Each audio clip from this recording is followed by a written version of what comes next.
Hi, I'm Angie with Angie.Knows.Loans, and I'm going to be doing a series on divorce. And when I say divorce, I'm referring to mortgages because, as you know, Angie Knows Loans, we do mortgages over here. A lot of times people don't know what that process looks like when it comes to the mortgage side of things. And so I figured I would elaborate and let you guys know, right? So if that's something that you are unfortunately having to go through and consider, these are the things that people are doing when it comes to their mortgage and splitting.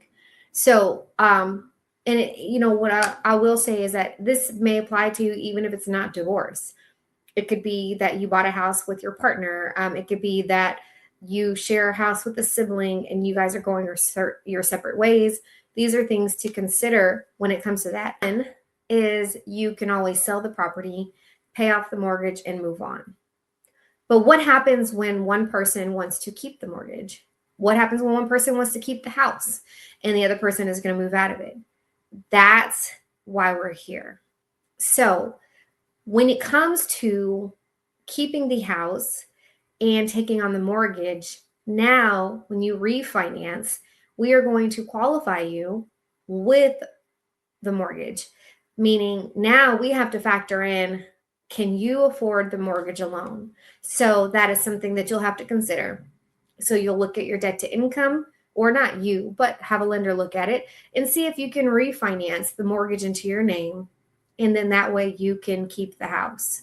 Of course, there's paperwork that you're going to have to sign, like for title, especially Texas being a common law state. There's going to be paperwork that they're going to have to sign to be removed from title, especially if your divorce is pending, if you're separated, all that good stuff. Another thing is sometimes people want to split the equity that is in the home.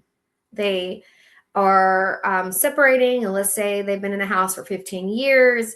They want to split that equity. So sometimes people will do that as and essentially pull the money out of the home. Again, in Texas, we're looking at 80% of the value of the home can be used, like up to 80%. So if you don't have enough space to pull equity out, that may not be an option for you. And you may have to resort back to selling. So, or paying somebody out of another way, right? That is something that a lot of people aren't discussing. They're not talking about it. If you have a unique scenario when it comes to your mortgage, let me know and I'll be happy to answer. So that's part one. These are your options. We'll dig into it further in future recordings. All right, talk to you soon. Bye.